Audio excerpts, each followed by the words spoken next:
said that they wanted to speak, but I'll open it up to anybody who would like to go first.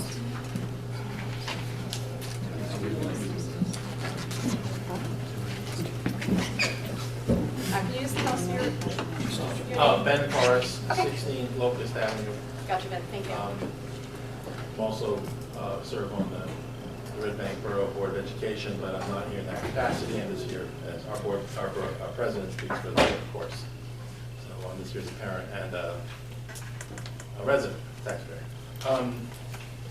Now, I'm not a financial person, so I'm not going to argue, about the financial, who's right, the public school version or the charter school version of the numbers. But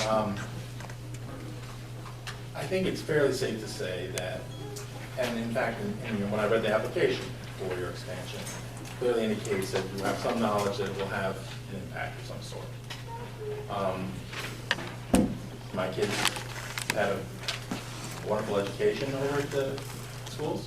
My son actually was accepted here at the charter school. We didn't get in the lottery the first time, and we were over the primary, and then I don't know if it was Mrs. Donati or one of your staff members who was kind enough to call and say we got in, but at the time Zach seemed to be doing fine, so we just stayed at the primary school.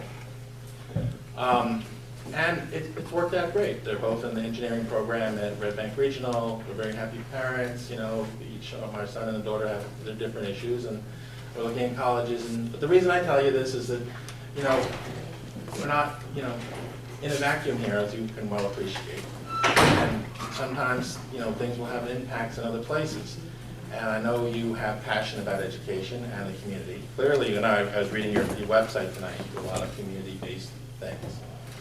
And I have many dear friends here in town who've had a wonderful experience here at the charter school. Unfortunately, the expansion, I think, is going to damage the conventional public schools. We don't know what all the details are going to be and how it's all going to shake out. At the presentation of Dr. Rummage the other night, and it sounded like it could be as many as 25, of our staff. Yeah, one minute left. $2 million.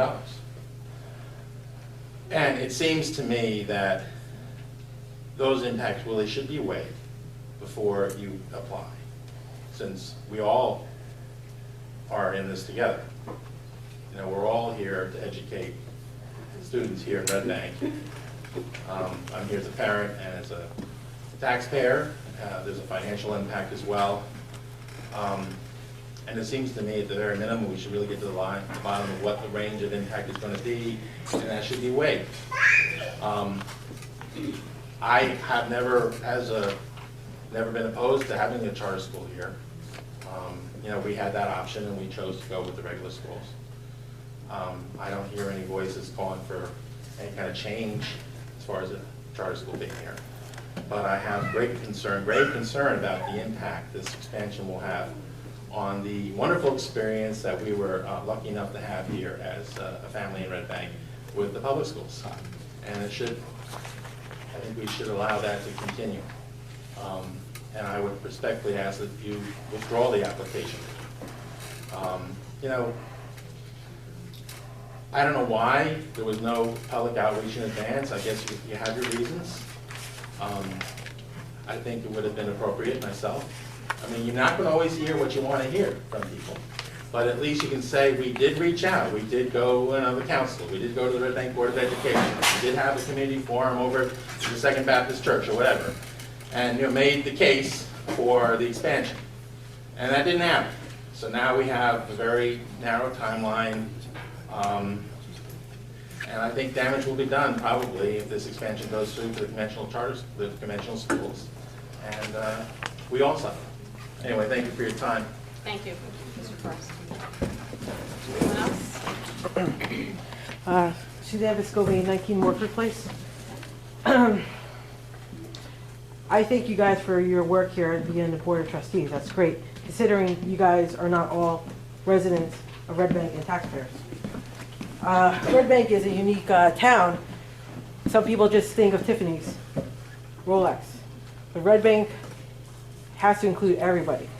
Just briefly looking at your slides here, for example, you say Red Bank charter students receive $2,669 less. I think that's a half-truth. I don't believe it includes your transportation. I believe that bill is picked up by the public school, so add that in. The public school has to pay for a mentally disturbed or handicapped children for their additional needs. I believe, if not all, a good portion of it is picked up by the public school. So I don't think these slides are really showing apples to apples. Numbers are an art form. It's not really a science. I also think that the bigger issue, and the issue that's been Red Bank has been fighting for a while, is the funding. Forget about charter school and public school. The bottom line, the funding has been short. If the state's calculation, Democrat, Republican, whatever, the state's calculation says we should receive X amount of dollars. We don't receive X amount of dollars. Where does that money come from? Not from all of you guys.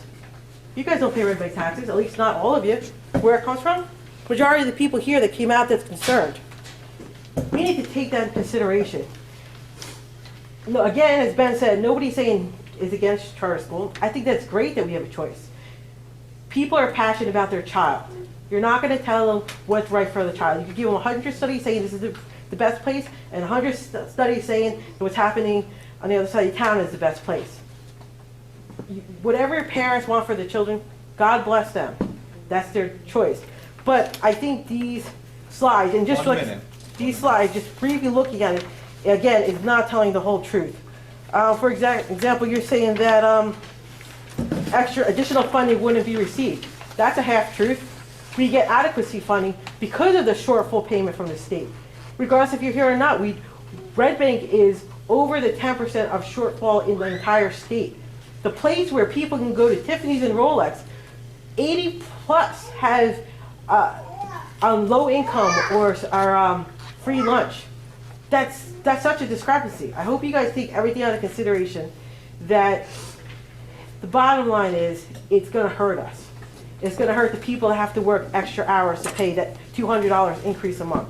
It's going to hurt the children. And if you're for the children as much as everybody else is for the children, working those extra hours, you're not going to be home with your child. You're not going to be able to sit home and be a stay-home mother. You're not going to be able to sit home and work with your child on homework or go through a basketball game. So I hope you take this under consideration. And thank you. Thank you.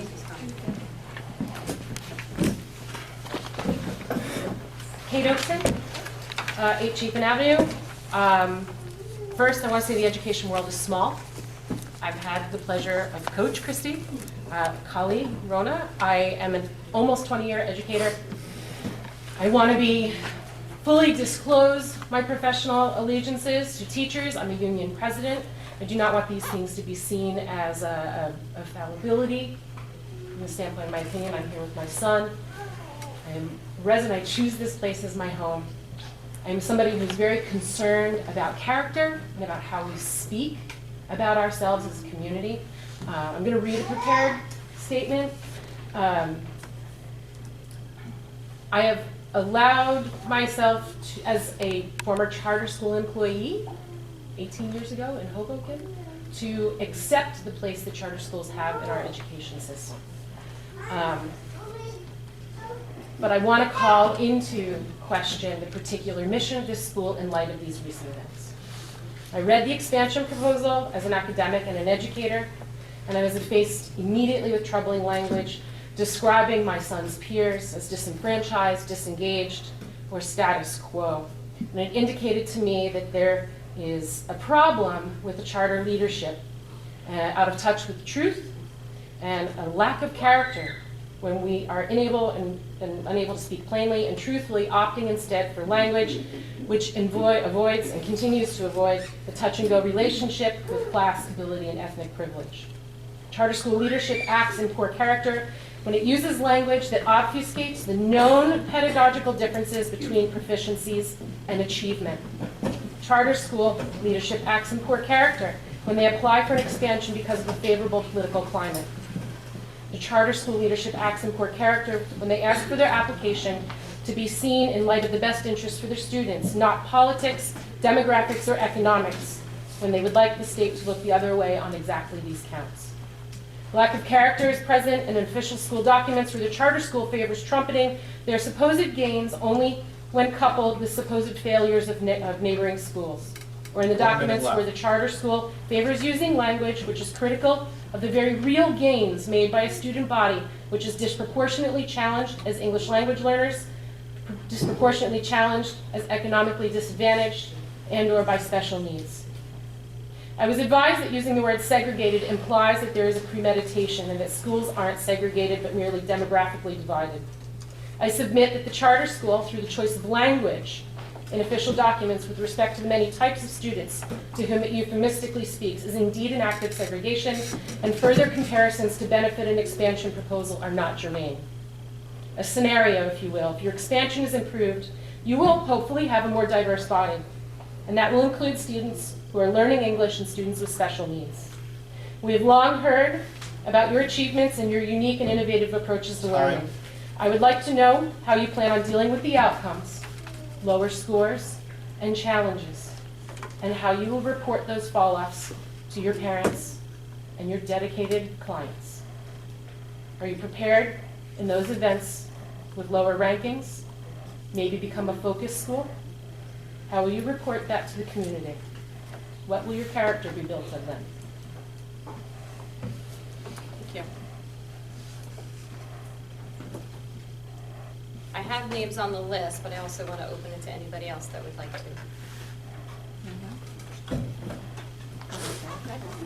So I also have a prepared document. This is a full disclosure. I'm a teacher here at the Red Bank Charter School, and the faculty has put together a pre-prepared statement. When asked what is different about the Red Bank Charter School, we're never exactly sure how to begin to answer that question. Do we say we go to school for 8 hours? Do we tell them about charter champion ceremonies and Mentos once a month? Do we speak to our parent and community involvement or character education program? At RBCS, of course, we hold high expectations for each student's academic performance. As a faculty, we know our classrooms are not confined to the 4 walls. They extend beyond, where students experience hands-on learning from local businesses, meaningful field trips, and the use of the wonderful open spaces provided by the park systems in the area. Within the classroom, our 2-teacher model allows for differentiation and support of every student. Our innovative, progressive instructional model ensures that every student receives high individual support. We believe that all students can learn. Character education and service learning are not just buzzwords for us. Yes, they have been part of our curriculum since the beginning, but the goals aren't tested by assessments. Our strong school culture is a result of the cultivation of many different relationships. The relationships between younger and older students that we develop through buddy activities and the many mixed level activities such as clubs, electives, and the mentoring programs. We believe all children must care for themselves and others. The relationships between our school and the many community partners throughout our area give our students the lasting memories they will hold on to. Reading to the elderly at Wesleyan Arms, helping out at lunch break, and realizing that even though the students were hesitant at first, they grew to be confident enough to work alongside individuals with intellectual and developmental disabilities. They made a difference. We believe that all children should contribute to their larger world. We are a huge, diverse family with its quirks, but always manage to draw upon the unconditional love we have for our school, our community, and one another. Our school year from start to finish is like a giant pep rally. The entire community is a team, the students, the parents, the faculty, each with their own important role. 1 minute. Cheering each other on, the underdogs, some might peg us, but we keep playing our game. We believe in the school. We know that from the outside, the charter school difference may be hard to understand. It's like a fun secret that we have that we all get to be a part of. It's also not something that can be described in words. It's a feeling you get as soon as you walk into the building, a living school community. Living the chartered way is something you can only understand by having it in your life on a daily basis. Whether you're a parent, student, faculty, or staff member, why wouldn't we want more families to share this feeling? Sincerely, the faculty. Someone else? I am Fred Stone, 16 McLaren Street. I am Vice President of the Red Bank Borough Board of Education, but come to speak tonight as a concerned citizen of Red Bank with really just a brief, probably rhetorical question. It was represented in the press that you have told your parents at their meeting that the expansion will have a positive effect on the finances of the borough schools. On the other hand, in your application for the amendment of your charter, you state We have examined the impact this expansion will have on the budget of the borough schools.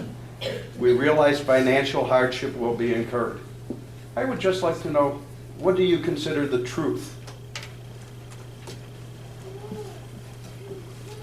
Thank you, Mr. Stone. Do we want to take that under advice? We'll take that under advice and get back to you. Thank you. Next. Gary?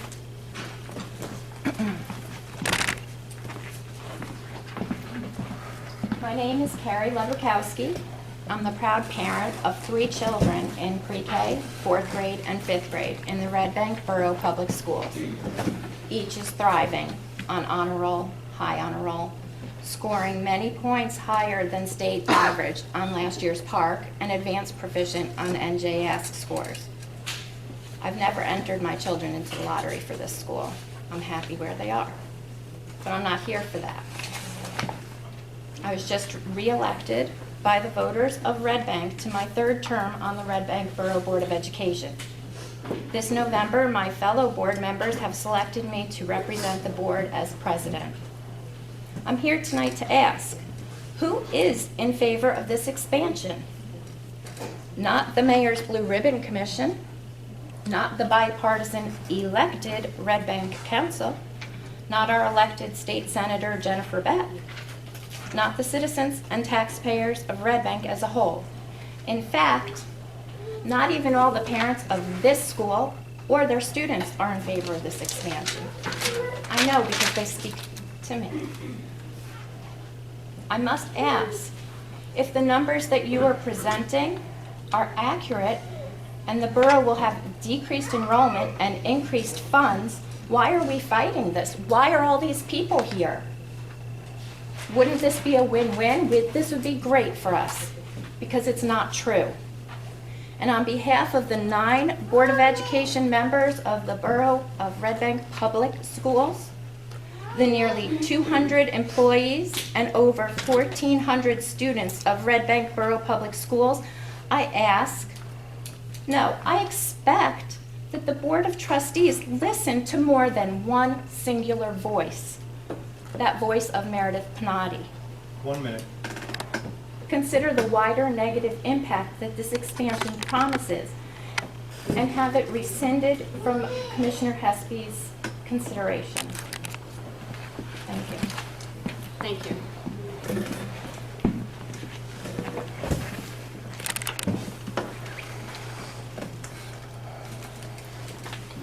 Someone else?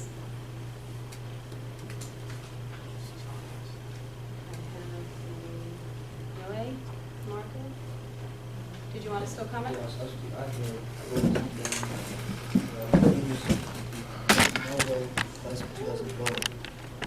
started in 1st grade. My brother also went to Reverend Charles School, class of 2010. I never asked my mom why she sent me and my brother to the Reverend Charles School. But today I realized why. Because she saw something different in the school. That made her realize that this was the best choice for us. Reverend Charles School is different from other schools. I remember my first day at the Reverend Charles School. My brother introduced me to my new teacher, Miss McGuire.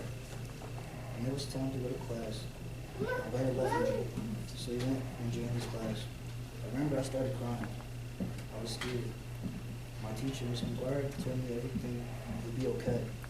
And I would see my brother at recess. She made me feel welcome. At that point, I knew that this was just not a school, but also a family, the RBCS family. As the years passed, RBCS made me become a man. And I became the leader in my class and also a leader in the Reverend Charles School. After I received the Vision Keeper Award, my last days at Reverend Charles School, I remember Mr. Rattle came up to me and told me, these young students want to be like you when they become 8th graders. At this point, I knew they would become just like me, or maybe even better, because this is what Reverend Charles School is all about, becoming a better person, doing good in school, but most importantly, showing these kids how to be successful in life. Thank you. Thank you. Maria Cecilia Aguirre Perez, just go like this. comment? Hello, my name is Maria Cecilia Aguirre. I am a graduate from Burbank Charter School. I have nothing but great memories from the school. I actually attended Red Bank Primary School before the charter school, and I also did a year at the middle school. The experience there is nothing like the experience I had here. The school was more diverse. I had support from the teachers. I felt supported all the time. I felt like my parents were always informed. They did speak only Spanish, and I felt like they were always included. They were always involved. And as a parent now, I'm a parent of a 4-year-old, and what mother doesn't want the best for their children? And for that reason, I have my daughter here on the waiting list because I feel like this is the best that she can get, and the experience I had here was amazing, and I want that for my daughter. Thank you, Maria. Ms. Williams on the list. Does Ms. Williams still want to comment? I'll just make a quick comment. Everything that Mr. McCarrick said in his letter, I agree with wholeheartedly. I've witnessed teachers take kids during their lunch breaks to work on concepts that they didn't get during class, or maybe made mistakes on the test, and they take a lot of their personal time. They don't get paid extra for that. And I know that all the students could probably go to any one of the teachers if they had a problem and feel comfortable dealing with that problem. And I know that the parents also have good relationships with most of the teachers in the school. And I think it's good for us to have that choice in Red Bank. Thank you. I'm not on the list to speak, That's okay. but I'm compelled to speak. Just a few comments that I have to just answer.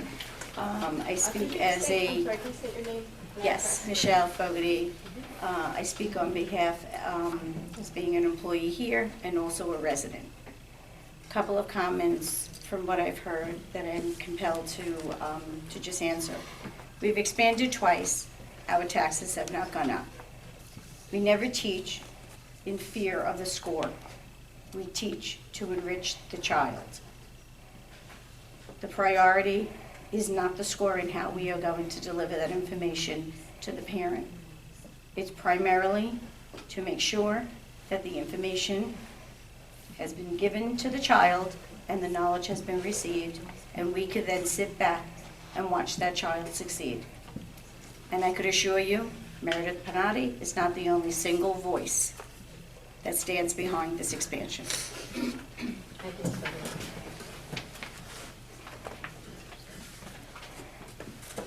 Someone else? Mi nombre es Mercedes Jiménez Santa María. Puede traducir la señorita Delgado. Y yo la experiencia que tengo de esta escuela, metí aquí mi hijo cuando tenía el 4º grado. Mi segundo hijo empezó el 2º grado. Sí. Her name is Mercedes Santa Maria, and she's speaking about her children. She had her first son come to the school in el cuarto, 4th grade, y el segundo. El primer grado.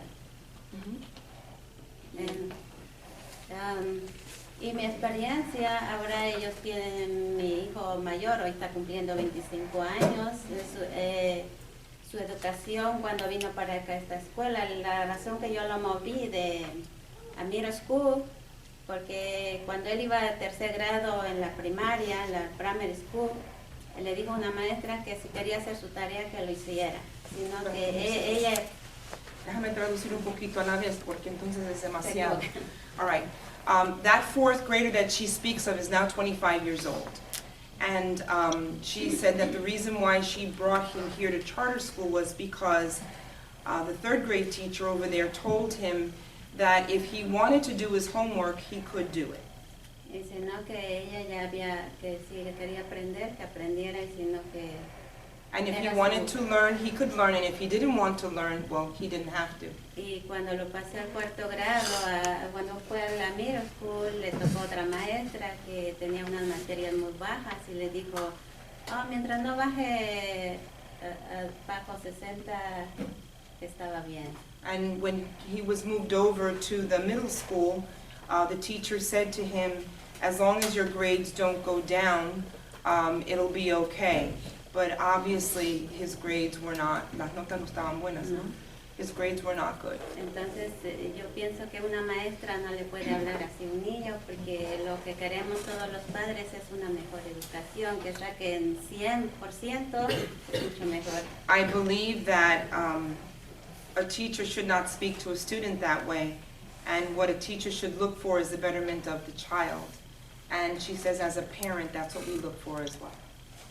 Y he tenido la experiencia, mi hijo, el segundo hijo también es un buen, excelente estudiante, se graduó en high school con honores también. Her second child that came to charter, he graduated with high honors in high school and did very well. Y recibió una beca para ir a la Universidad de Ohio. And received a scholarship to go to the Habla University bien of de esta Ohio. escuela. Y otra parte que dicen que en este país estamos libres de que entonces podemos escoger si ponemos a nuestros niños o dejamos o sea, hay opción. So we are free. We are free to choose. We can choose either this school or we can choose the Red Bank Borough School. It doesn't matter. We are free as Y sobre parents. la expansión, yo pienso que es bueno porque van a tener otros maestros la oportunidad de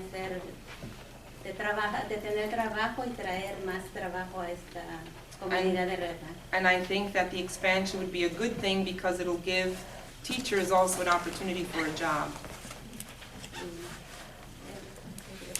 Es excelente esta escuela. puedo I decir. think the school is excellent. Thank you. Thank you.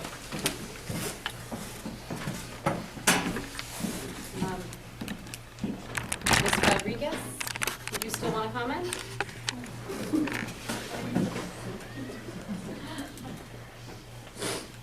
Mi nombre es Lidia Rodríguez y actualmente tengo a mi hija aquí en esta escuela. My name is Julia Rodriguez and I do have my child at the school. Yo en realidad estoy feliz que ella está aquí. Realmente yo no sabía que me la iban a aceptar. Tardé mucho tiempo en aplicar para que me entrara aquí. I am very happy that my child is here. She says that she was on a waiting list and she did not think that her child would ever be accepted here. Cuando ella llegó aquí, llegó con un grado bajo. Las maestras me lo dijeron. Y yo sabía que sí, en realidad que ella necesitaba mucha ayuda. When she first came here, the teachers had told her that her daughter had some low scores and she recognized herself that she was in need of help. Una ayuda que entre todas ellas me dieron y yo estoy contenta con eso. No me opongo a que quisieran agrandar la escuela. Mi otra hija está en lista de espera, está en el segundo grado de la primaria. Ok, espérate porque ya se me está yendo. She says that she's very grateful that her daughter is here, and she also said that the fact that her daughter has done better has been something that she's very proud of and very happy. She has a child that's on the waiting list. Y me gustaría que la escuela se agrandara porque me gustaría también que mi hija estuviera aquí, que las dos estuvieran juntas. And I would like the school to grow so that my other child, has an opportunity to be here as well. Es una experiencia diferente que yo tuve gracias a las maestras que me ayudaron con mi hija. Estoy contenta. Ella ha subido de grados, está muy contenta también. It has been a very different experience for my child. Her grades have gone up. She's very happy, and I'm very happy as well. Y yo estoy contenta. And I'm happy. Thank you. Anyone else would like to make a comment?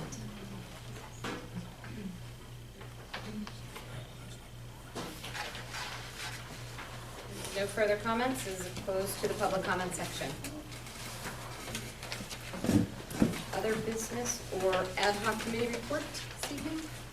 I could touch upon one of the comments from Mr. Stone, actually. The hardship versus tax benefit. Something that, just some information to pull from the slide is it's talking in respect to the overall revenues of the public school going down, which, because money follows the children, so the hardship that's spoken about is actually the tough choices that'll have to be made by board members as to, where do we cut? Do we cut, a teacher here, a teacher there, because I have heard the 25 staff members, $2 million, rough math in the head, that's, $40,000 per. And a staff member, if you were to lose one, you're talking about a package that's well more than $40,000. When you take into consideration benefits, let's say an average benefit is $20,000, average staff member is $50,000, there's $70,000 right there. That cuts the argument in half, and let's say we're only losing 14 teachers. But that's just rough math. So when I talk about hardship versus tax benefit, we are weighting, it's hardship because you have to make tough decisions. And as a business administrator, that's one of the toughest things of my job. Do we do without something we've been used to for a long time versus maybe a staff member, whatever it may be, but that's my rebuttal to the comment. Thank you.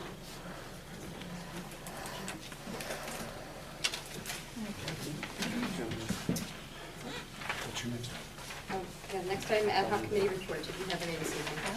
No. Okay. So we'll move to executive session. Yep. Yes. Okay. So thank you again for attending this evening. And do we need to make a motion to? Yes.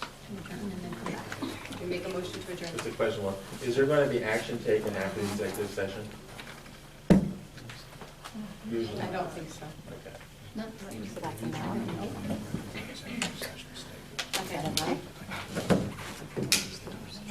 So a motion for executive session. Whereas Chapter 231 of Public Laws of 1975 authorizes a public body to meet in private session under certain limited circumstances, and whereas said law requires a public body to take a resolution at a public meeting before it can go into executive session.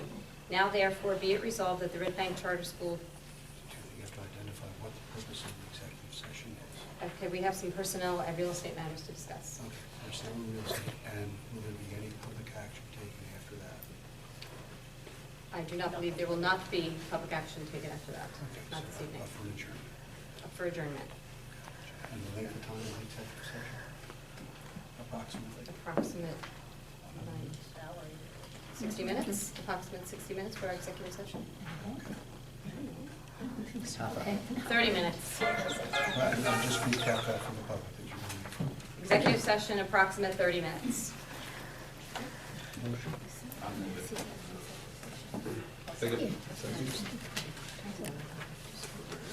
All in favor? Aye. Any opposed?